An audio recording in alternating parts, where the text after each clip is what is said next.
My name is Bob, a 55 years old man running a company. Our company, Bob's Office Supplies, is fairly well known in the stationery industry. I've worked from morning to night for this company. I had sometimes sacrificed my family. Now, I value my family life and have a fulfilling personal life. Thanks to my excellent employees and part-timers. Recently, our business has been growing, so we decided to hire new people. I had delegated the recruitment process to the HR department. As the CEO, I left all the hiring to HR. However, I felt something was off because the newly hired employees kept leaving. I couldn't pinpoint exactly what was wrong, but I had a bad feeling. Could there be harassment happening behind my back? If so, that would be a big problem. We are a large company, and any such issues would quickly hit the news. So, I decided to investigate. If I don't figure this out, people will keep leaving. And what's this about the reviews online? I was concerned about the online reviews of the company. Someone who seemed to have interviewed at our company wrote it was the worst company. Maybe they faced discrimination during the interview. In our hiring process, limiting applicants based on background or gender is prohibited. If that happened, it would be a serious issue. People are quitting, and we are getting bad reviews from interviewees, which has me worried. I need to get to the bottom of this quickly. There's a part-time hiring coming up, and I plan to go undercover for it. After work, I went looking for a wig or something to disguise myself. The wigs were quite expensive. Synthetic ones cost up to a few $1,000s, which even I, as the CEO, hesitate to buy. I can afford it, but can't justify the expense just for an undercover operation. While looking at synthetic wigs, a salesperson recommended a product to me.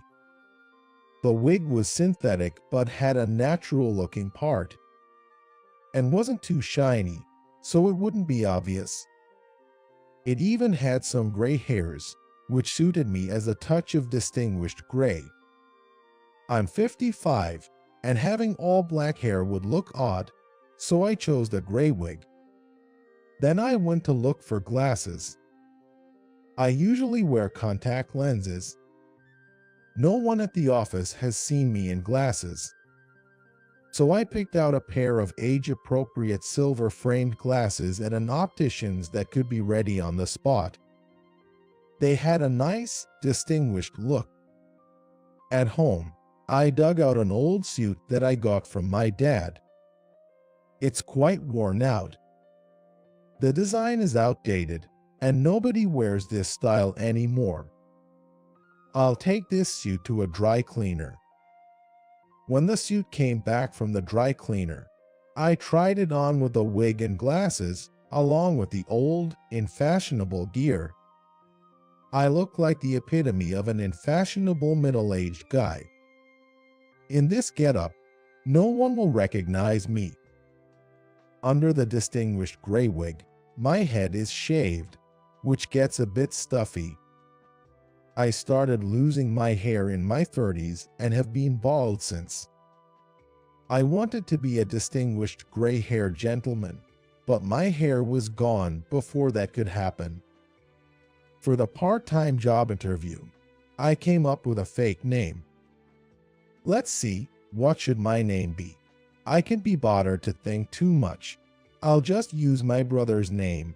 All right, I'm Lucas. Choosing a name was a hassle, so I borrowed my brother's name, Lucas.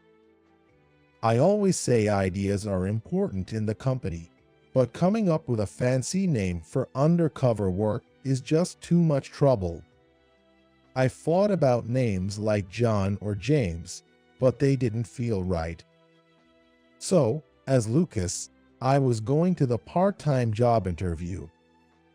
About 10 people will be hired this time.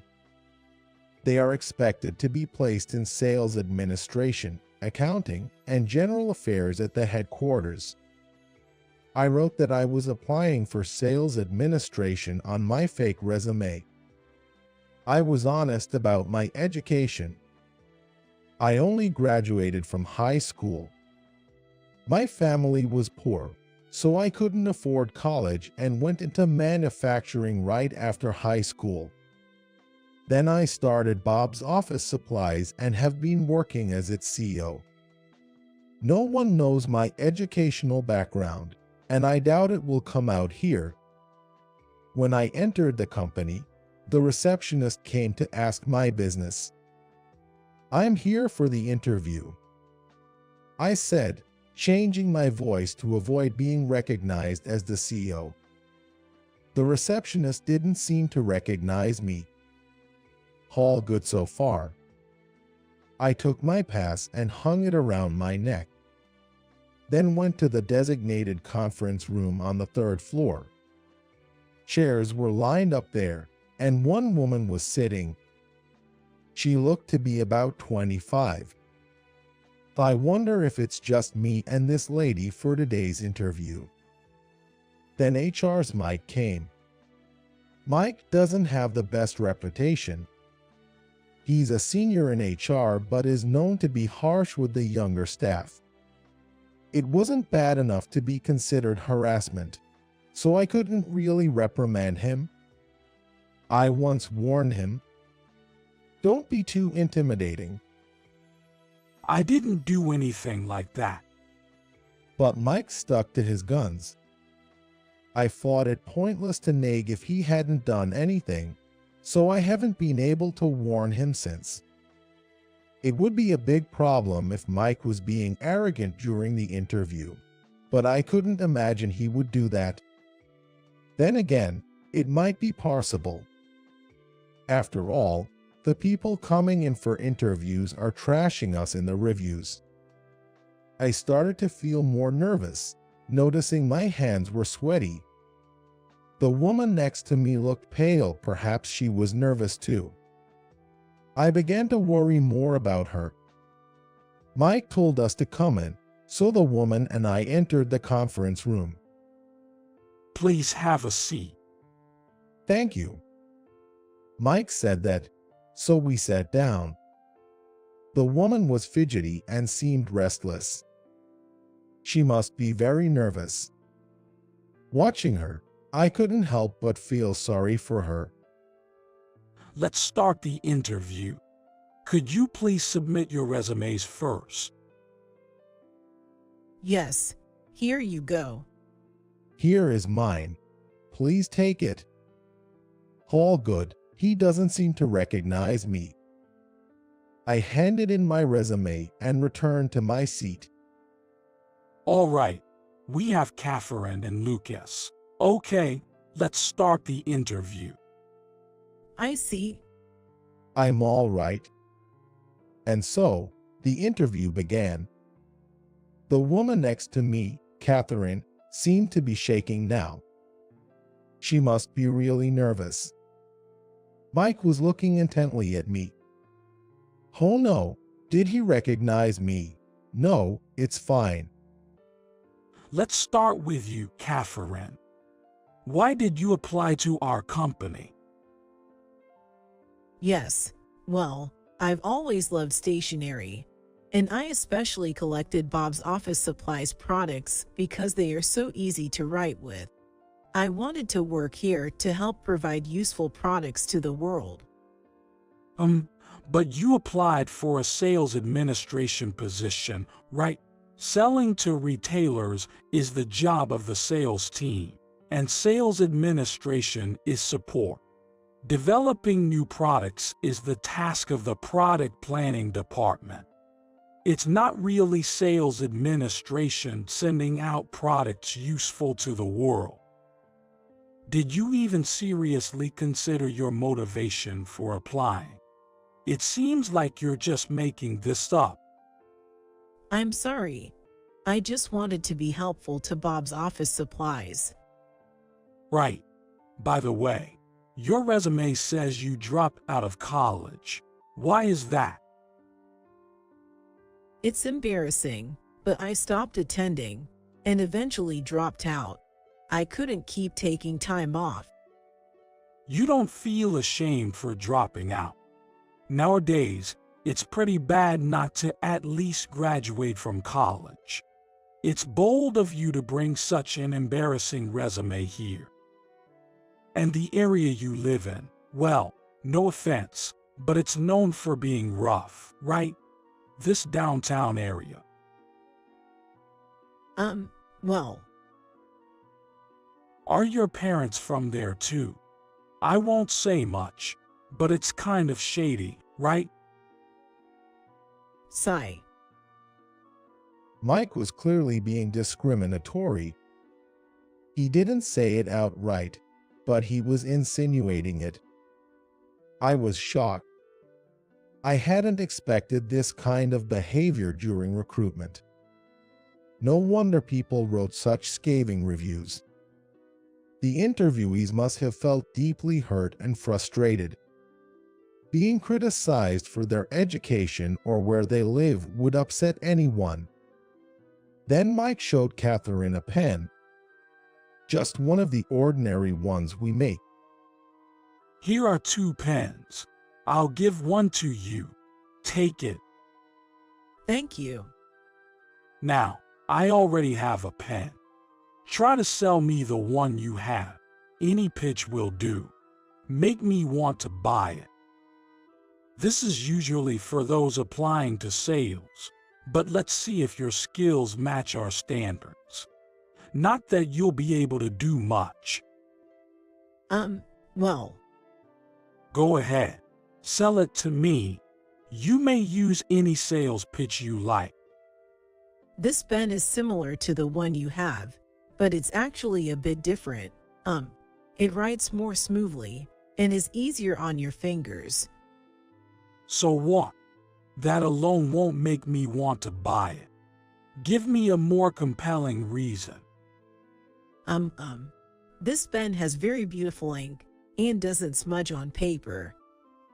Such features are common in all pens today.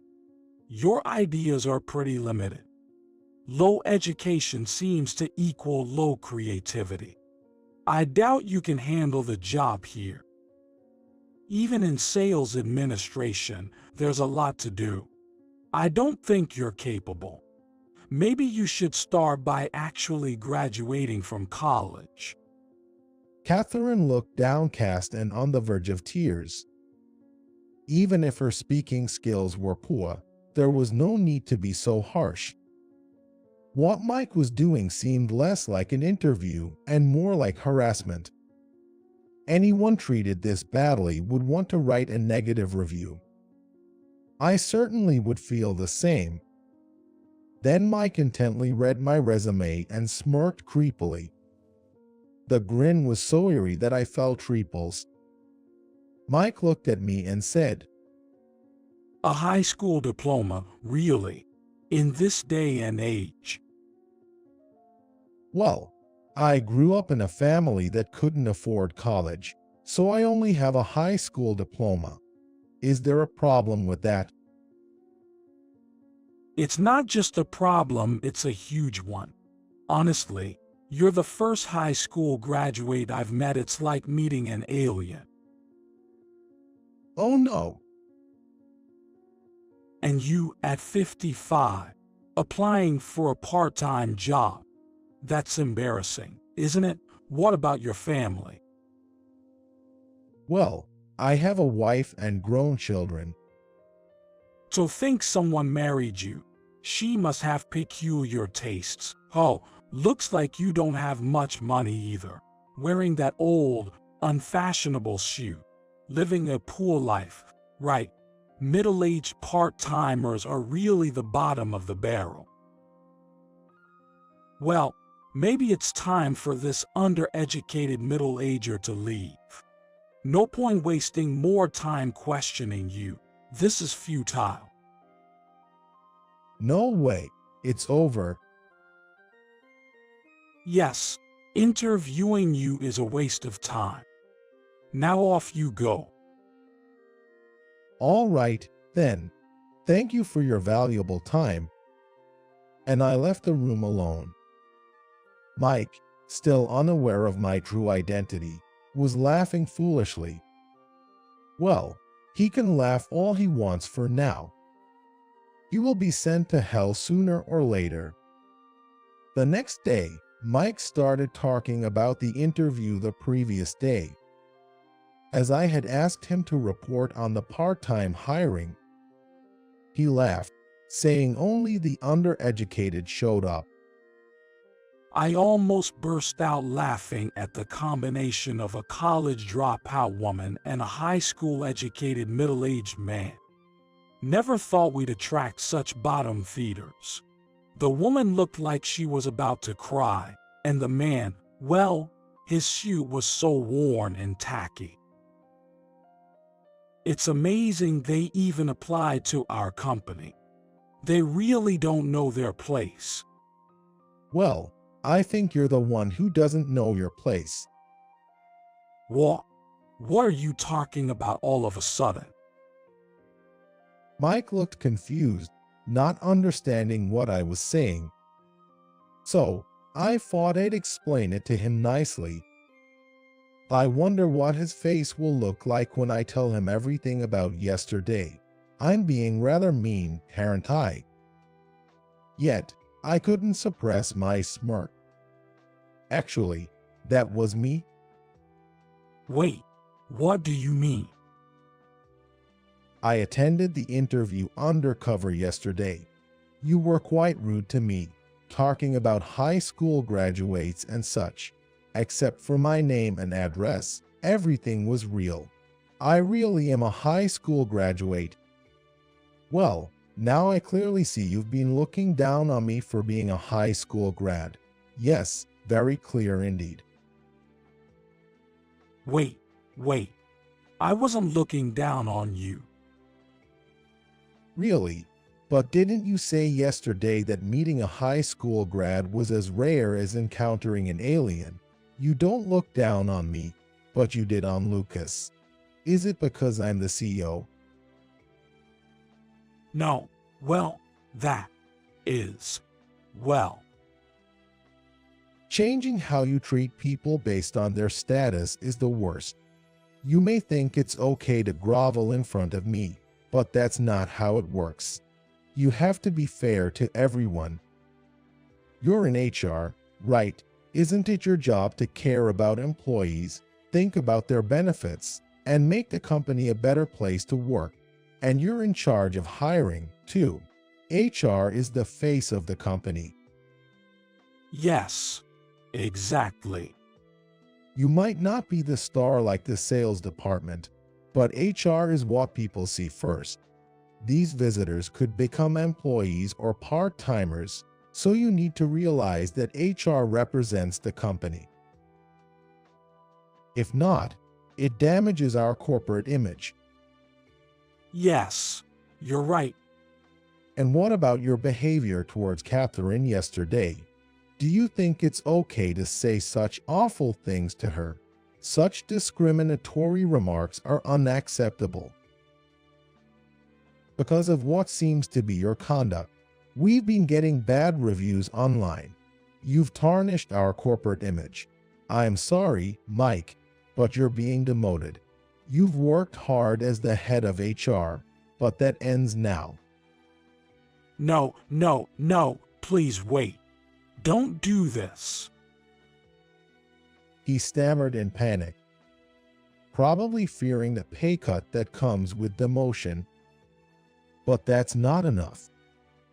He needs a harsher punishment. I decided to transfer Mike to a branch in the countryside. What's the rush? It's not over yet. What you did requires a fitting punishment. How about you head to rural Nebraska? Nebraska, that backwater. Yes, please work at that branch. We recently had a resignation there, and they are short-staffed, Please, no. I have a young child in elementary school, just started at a private school. I can't just move to Nebraska. I feel bad about transferring my child from a private elementary school to a public school. And what about my home mortgage? What am I supposed to do about the house we bought 5 years ago? Well, that's something for you and your wife to discuss and resolve. Please don't say such irresponsible things. It's unfortunate for your child, but if we consider such things, no business owner could ever transfer employees. He chose to buy his house, so it's not my place to be burdened with his decisions. Whether Mike gets an earful from his wife is not my concern. They need to sort it out themselves. I knew from Mike's boasting that his wife works in research. She's employed by a multinational company, earning more than Mike. I've got a good wife. Mike had said, but considering her husband's behavior at work and subsequent demotion, she might not want him anymore. Continued separation might lead to divorce, but she'd manage with her income. I don't know what she signed Mike, but he must have sweet-talked her at some point. Mike ended up going to Nebraska. As expected, his wife and child chose not to follow. Considering the child's school and her job, I heard their marriage turned sour. Apparently, her father was a college dropout. Because of this, he faced many challenges in society. He encountered discrimination, but he used that frustration as motivation to work hard. He didn't want his daughter to experience the same struggles, so he diligently saved for her education. He worked tirelessly to afford her college and graduate school. She believes she could graduate from college and graduate school in science thanks to her father's efforts. So, she lost patience with Mike, her husband, who ridiculed people with less education, just like her father. In essence, Mike probably looked down on his Phil in his heart. Everyone has the urge to compare themselves to others, but expressing it through words or actions is problematic. Mike likely never imagined his workplace issues could lead to his family crisis, but this should be a time for him to reflect on his life. He should learn that the world is full of people with various circumstances. Afterwards, I hired Catherine. She seemed timid and somewhat unreliable, but her motivation was strong. She was 24 years old and had been living as a part-time worker ever since she dropped out of college. She told me that she wanted to join Bob's Stationery and become a full-time employee someday. There was a reason she dropped out of college. She was harassed there. When she first started college, she had many friends and was a bright and energetic girl.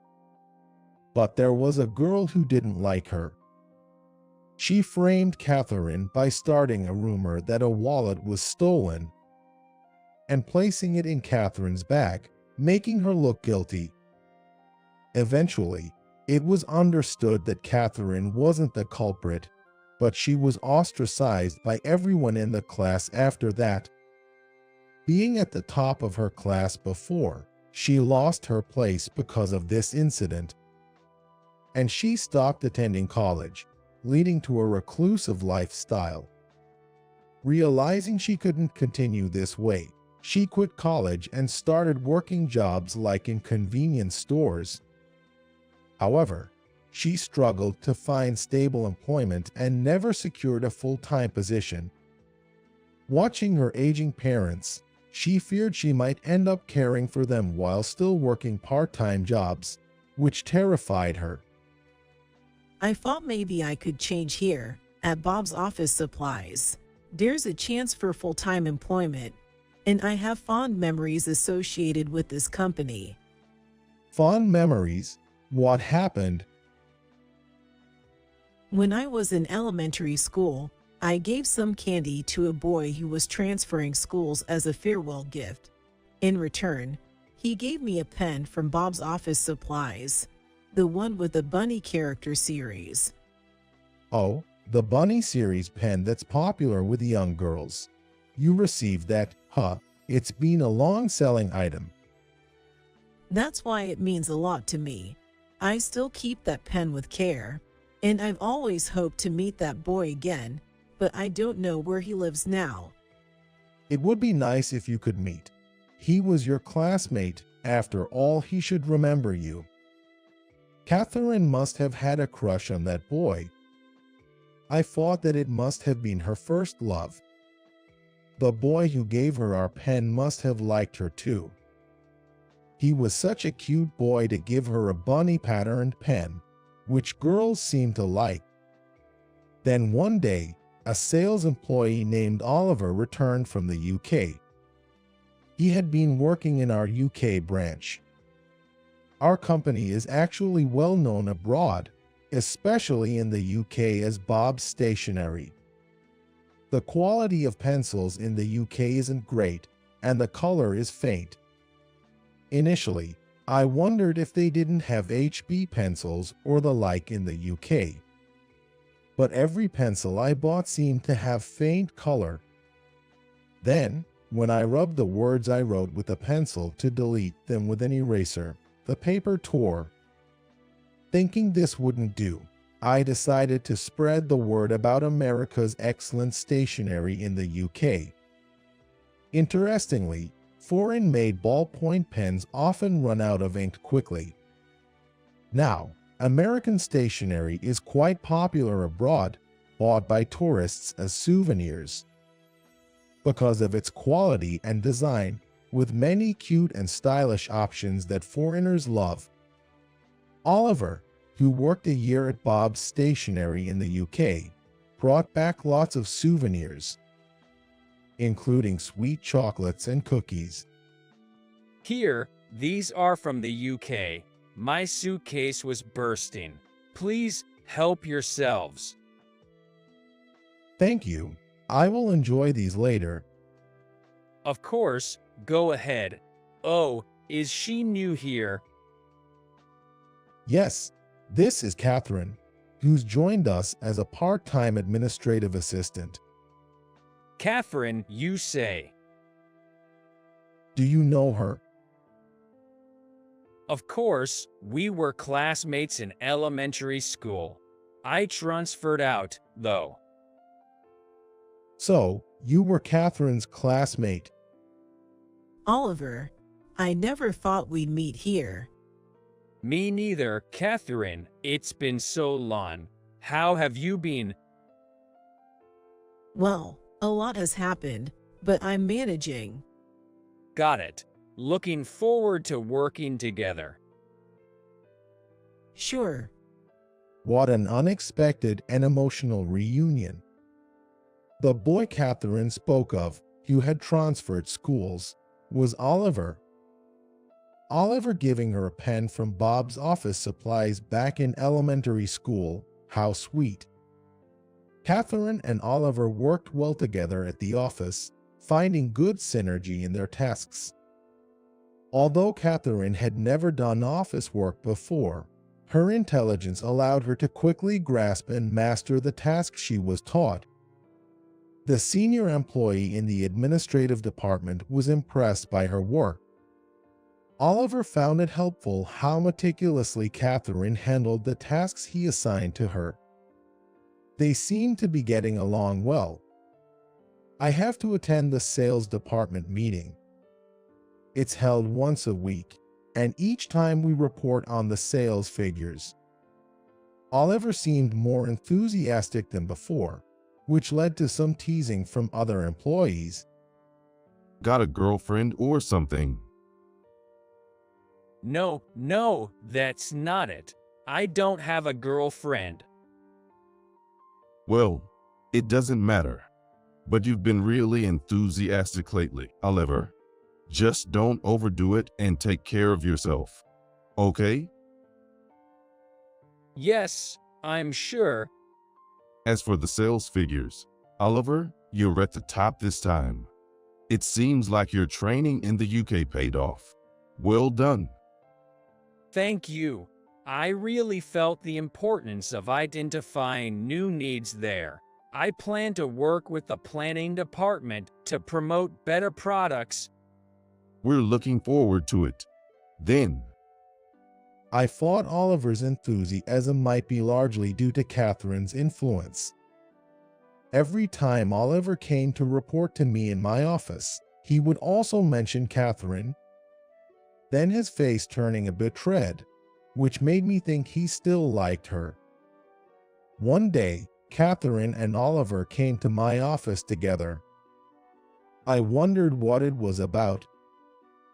Bob, we've decided to get married. Wow, really? Yes, we've been dating in secret. We were too embarrassed to tell everyone. I see. Well, you didn't need to hide it. Well, I've never had a girlfriend before, so it was embarrassing to admit. I was a bit surprised.